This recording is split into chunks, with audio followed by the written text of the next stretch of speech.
우리 욥기서를 시작하면서 욥의 고난의 시작과 또 욥의 그 고난을 두고 이 고난의 원인을 밝히고자 이 욥의 새 친구들이 등장함으로써 오늘 드디어 첫 번째 연장자이자 또 지식인으로 불려진 이 엘르바스의 논쟁으로 시작되는 본문입니다. 자, 이 논쟁은요, 앞으로 4장부터 27장까지 3차에 걸쳐 시작되는 논쟁입니다. 이 논쟁마다 이 새 친구들이 돌아가면서 변론을 하기 시작합니다. 친구들이 변론을 할 때마다 욥이 반박 변론을 하는 형식으로 계속 전개되어 나갑니다. 논쟁은요, 총 3차에 걸쳐 3주기 형식으로 진행될 것입니다.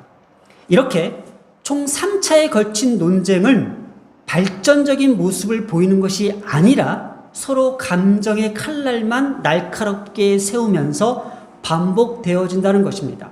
이들의 논조는요, 약간만 다를 뿐 결국은 한 가지 사실을 주장한 것에 불과하지 않는다는 겁니다. 그러면 우리는 이 논쟁을 어떻게 들여다볼 것인가라는 것이 우리의 과제입니다.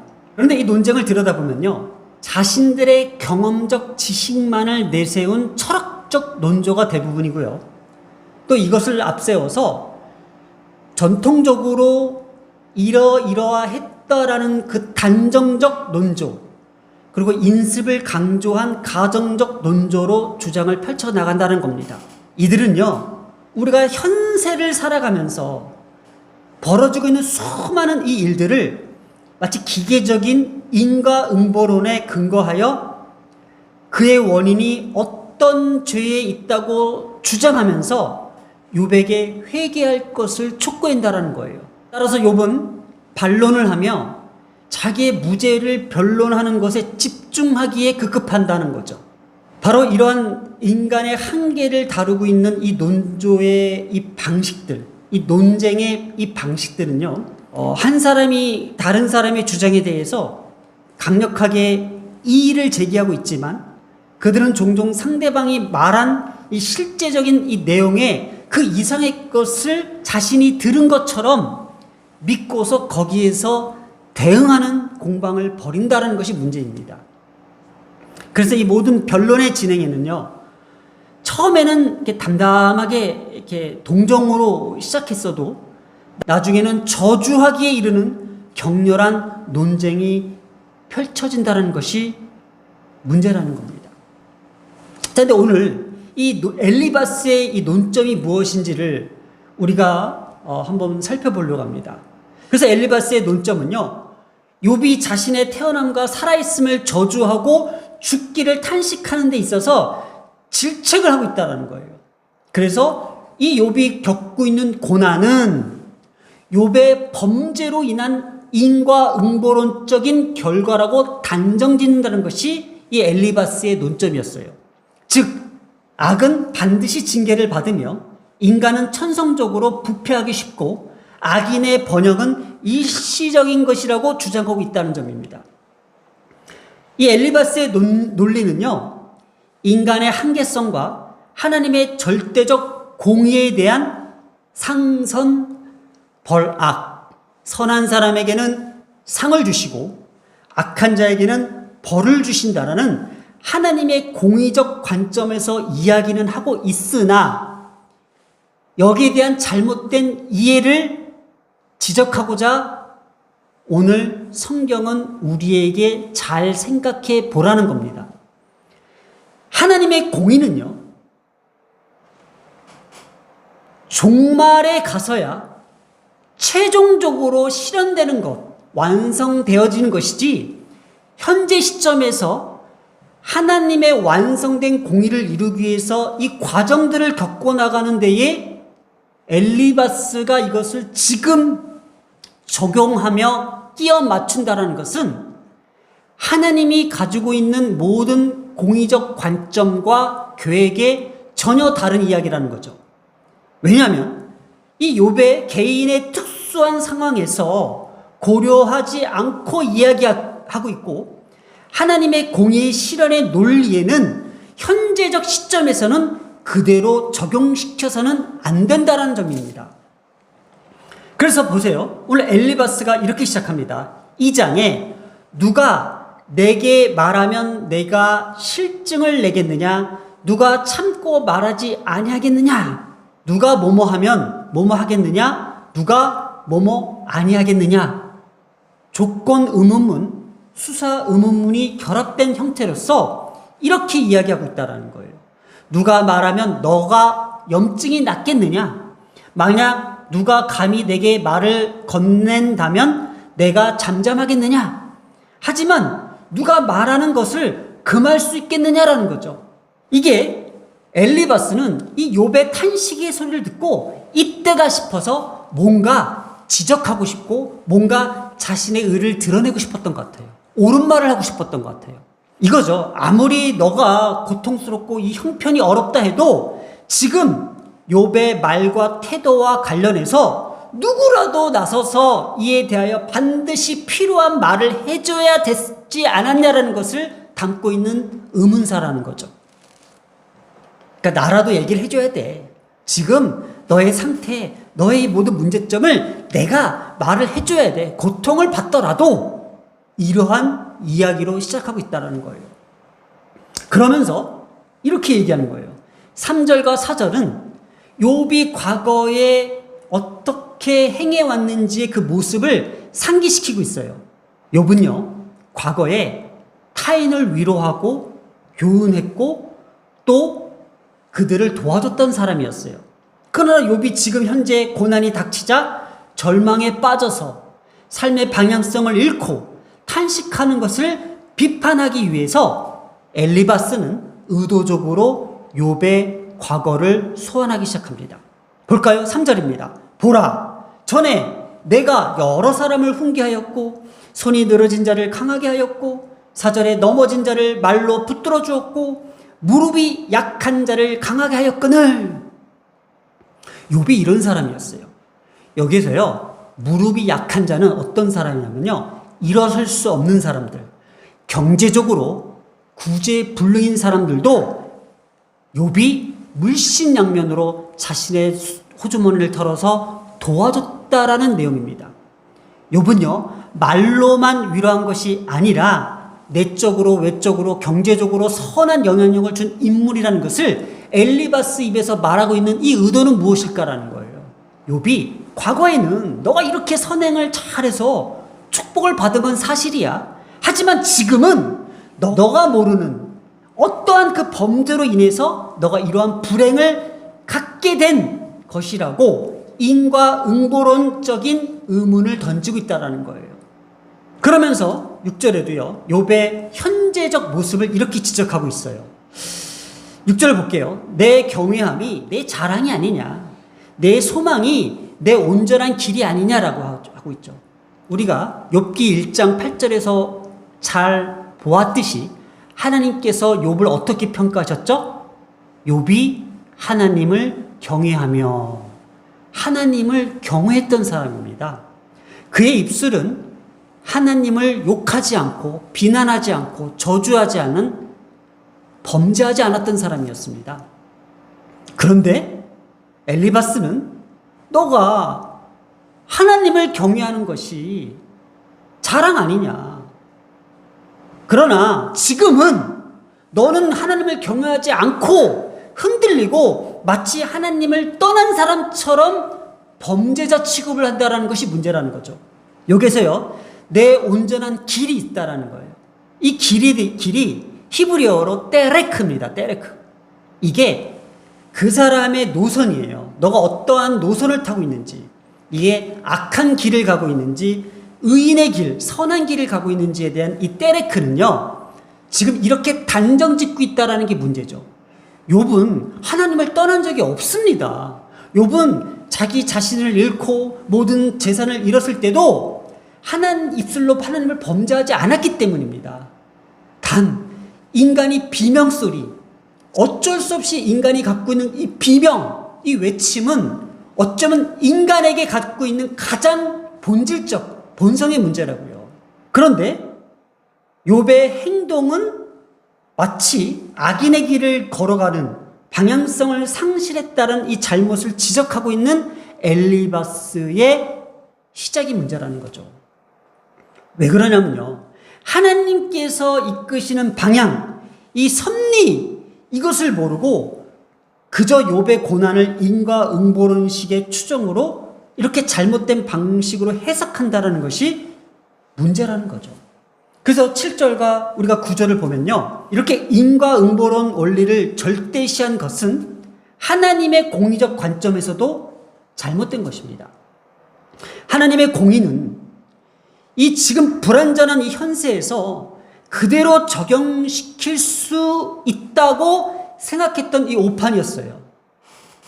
하나님은요, 우리를 하나님의 공의적 관점에서 어떻게 해서도 죄를 용서하시고 회복시키시고 또 다시 하나님께서 용서하시고 회복시키시고 이 역사적 반복 속에서 마지막 종말 때에 이것을 최종적으로 실현하시는 하나님의 공이시지, 지금 우리가 이 불완전한 이 세상에서 살아가면서 여기에서 하나님의 공의로 인과응보론을 주장한다면 하나님의 계획과 뜻과 맞지 않는다는 거죠.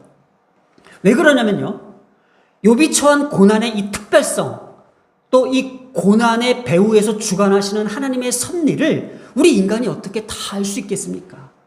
내가 병이 걸리고, 내가 가난에 빠지고, 내가 절망하고, 내가 낙심하고, 이런 모든 환경에서는요, 하나님께서 하나님의 계획이 있다라는 거예요.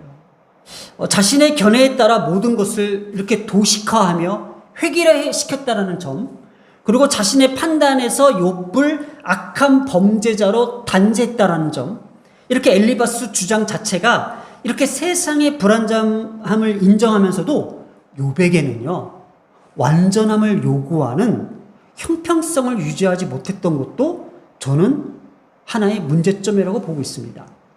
자, 그러면 엘리바스가 주장하는 이 상선벌악의 원리를 한번 보자는 거죠. 그게 8절에 이렇게 이야기하고 있어요. 내가 보건대 악을 밭 갈고 독을 뿌리는 자는 그대로 거두나니. 틀릴 말 아닙니다. 맞는 말이에요. 그런데 여기 언어적 표현에서 이렇게 표현되어 있어요. 이 악에 해당하는 외는요, 공허함, 허물이란 뜻이에요. 하나님과는 무관한 인간의 헛된 일을 뜻할 때 악이라고 적혔고요. 이 독에 해당하는 이 말은요, 고통, 폐역, 잔혹함을 펼쳐서 하나님과 맞서서 대적하는 일을 말하고 있다는 거예요. 그러면 우리가 악을 이야기할 때에, 범죄를 이야기할 때도 단계가 있고 서로 다른 관점이 있다는 것을 암묵적으로 보여주는 본문이라는 거죠. 그러니 엘리바스의 주장은 끊임없이 자신들의 경험, 또 사람들이 쉽게 동의할 것, 이런 자연적 법칙들, 이 모든 것들이 인과응보의 원리라고 생각하는 그들만의 철학적 논조로 내세우고 있다는 거예요. 여러분, 철학이라는 것이 무엇일까? 수많은 말들이 있겠지만은 저는 이렇게 생각했어요. 이 철학도 어쩌면 인간의 경험적 지식을 토대로 내세우고 있는 그들만의 합리적 판단을 절대화시킬 수 있는 그들만의 어법인 것 같아요. 어조인 것 같아요. 그러니 이 모든 것이 절대적일 수가 없다라는 것을 우리가 알고 가야 돼요. 나름대로 엘리바스는요, 이러한 자신의 논리가 합리적이라고 여겼을 것입니다. 그래서 아마 이러한 의도가 있었던 것 같아요. 욥이 자발적으로 회개를 돕는 말이라고 스스로 자기가 그렇게 생각했던 것 같아요. 그래, 내가 이렇게 말함으로써, 내가 이렇게 쫙 논리정연하게 이렇게 얘기함으로써 욥은 깨달을 거야. 욥은 잘 알아들을 거야. 욥은 하나님 앞에 회개할 거야. 내가 하나님 앞에 옳은 길로 인도하고 있어라고 스스로 오만에 빠져 있었을 것입니다. 그러나 욥에게는 무의미한 말이었고 무고한 욥을 죄인으로 몰아가는 무책임한 오만일 뿐이었습니다. 그래서 오늘 저는 이 주제를 가지고 이 말씀을 준비했습니다. 9절에 볼까요? 다 하나님의 입기운에 멸망하고 그의 콧김에 사라지니라. 이 누가 한 얘기냐면요, 엘리바스가 얘기했어요. 엘리바스가 잘난 척하면서 떳떳하게 얘기했던 것이 바로 하나님의 입기운과 하나님의 콧김. 입기운은 뭐냐면 네쉐마라고 해서 breath, 숨을 뜻해요. 숨. 하나님의 말 한마디면은 사람은 죽을 수도 있고 살 수도 있다는 거죠. 목숨이죠. 콧김은요, 르하우에서 바람, 영이란 뜻인데 하나님의 진노를 동물적 표현으로 한 이 단어라는 거죠. 그래서 그의 콧김이 어떻게? 그의 진노를 뜻하는 거죠. 그러니 그의 진노로 말미암아 인간이 죽는다는 거죠. 이렇게 엘리바스는요, 하나님에 대한 지식은 뛰어났으나 정작 자신이 지금 떠벌리고 있는 이 말들의 입술에 대해서는요, 하나님의 진노가 있다는 것을 상상도 못했을 것 같아요.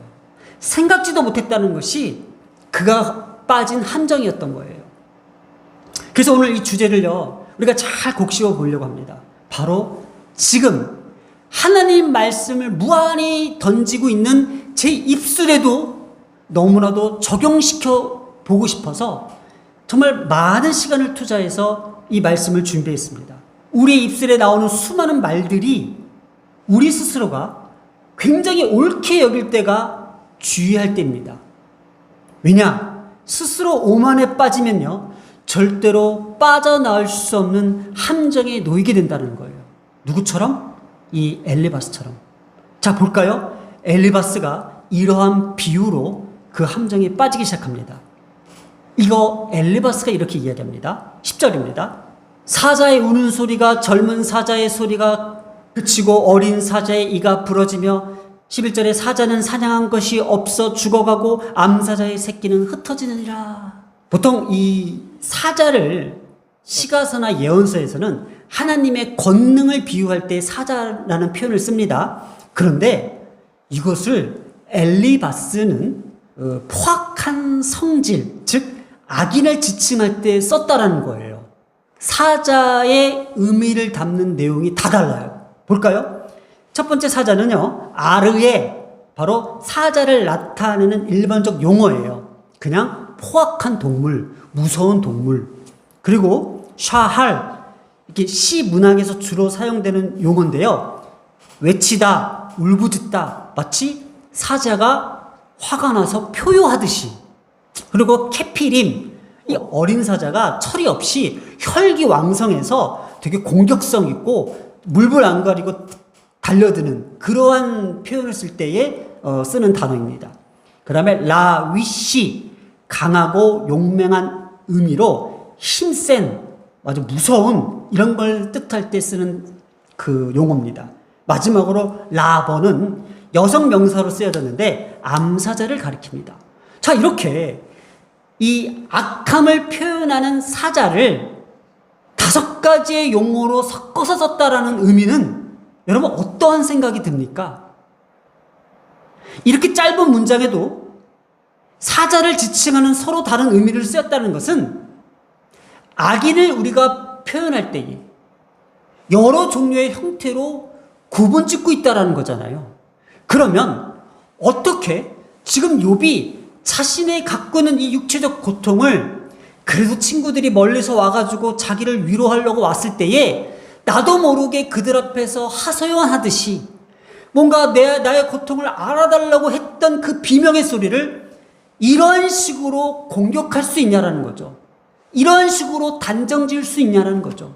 이런 식으로 논리적으로 펼친다고 말하고 있지만 이런 식으로 자기 자신들은 옳은 말을 하고 있다고 생각하지만 욥의 입장에서는요, 지금 이 10절과 11절이 얼마나 상처되는 말인지를 지금 살펴보려고 합니다.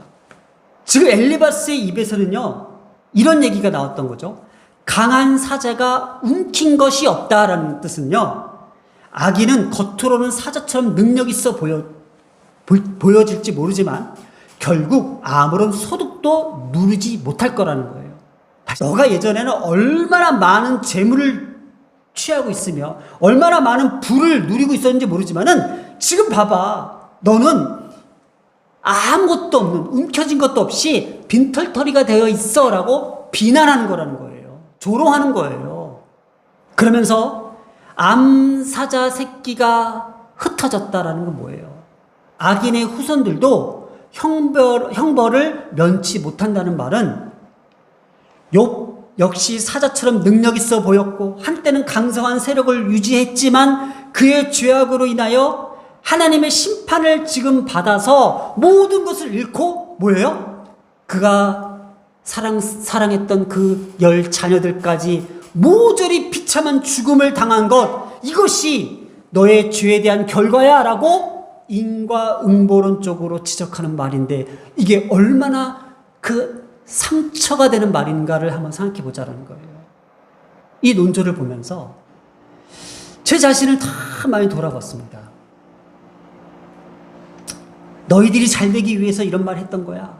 우리 가족을 위해서, 우리가 하나님 앞에 잘 살기 위해서, 하나님 앞에 온전히 서기 위해서 이렇게 내가 독서를 뿜어댄 거야 라고 그렇게 말하고 있는 엘리바스와 저와는 조금도 다르지 않았다는 것을 주님 앞에 회개하기 시작했습니다. 여러분, 제가 욥의 입장에서 한번 생각해 봤습니다. 욥은요, 지금 자신이 당하고 있는 이 비극적인 이 상황들, 이 사건들이 원인도 모르는 이 상황에서도 하나님을 원망하거나 비난하지 않았습니다. 입술로 범죄하지 않았습니다. 그런데 이 참기 힘든 육체적 고통들, 이것을 마침 그때 친구들이 멀리서 찾아왔을 때에 하소연하듯이 자신의 처지를 비명소리처럼 탄식했을 뿐이었습니다. 그런데 갑자기 알 수 없는 자신의 죄를 연관시키면서 상선벌악의 원리를 끼워 맞추며 자신의 자녀들까지의 그 죽음마저도 이렇게 비참하게 몰아붙이는 이 상황을 욥은 받아들이기 힘들었을 것입니다. 지금 욥의 가슴은요, 난도질을 당하며 잔혹한 말로 들려졌을 것입니다. 어쩌면 우리 아이들이 우리 가정에서 그래도 목사인 아버지 때문에 함부로 항변할 수 없고 들어야만 했던 그 순간들 속에서 얼마나 힘들었을까라는 생각을 해보면서 지금이라도 하나님께서 이 가정의 달, 우리 가정이 어떠한 입술을 지켜 나가야 되는지를 가르쳐 주시고 깨닫게 해주셔서 너무나도 소중한 말씀이고 앞으로 목회를 해 나가면서 그 말 한마디 한마디가 나의 옳은 말, 나의 의로운 말이라 할지라도 그 상대방의 상황, 그 배후에 하나님이 어떤 역사를 펼치실지 모르기 때문에 함부로 내뱉어서는 안 된다라는 것을 깊이 깨닫게 해주시는 말씀입니다. 그래서 오늘의 메시지를 이렇게 정해봤습니다. 엘리바스가 이렇게 시작했습니다. 내가 보건대, 내가 본 것, 내가 들은 것, 내가 경험한 것이 의라고 여겼을 때에 바로 상대방을 악으로 보게 된다라는 겁니다. 이게 함정이라는 겁니다. 우리의 말은 누가 듣고 있다고요? 하나님은 듣고 계시잖아요. 그래서 기도가 있잖아요. 그런데 분명 하나님은 내 입을 주목하고 계십니다. 오늘 우리가 벌리는 이 입술은 반드시 하나님께서 듣고 계시고 우리가 입을 벌린 대로 행하실 것이라고 믿기 바랍니다.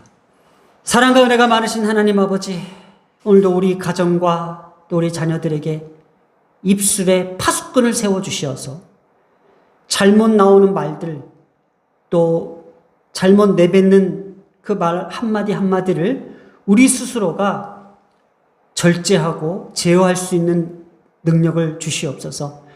그래서 반드시 하나님께서는 우리의 입술에서 나오는 모든 말들을 그대로 듣고 계시며 또 우리의 입술의 방향은 바로 우리의 삶의 방향을 결정짓는다는 것을 주목하게 하여 주시옵소서.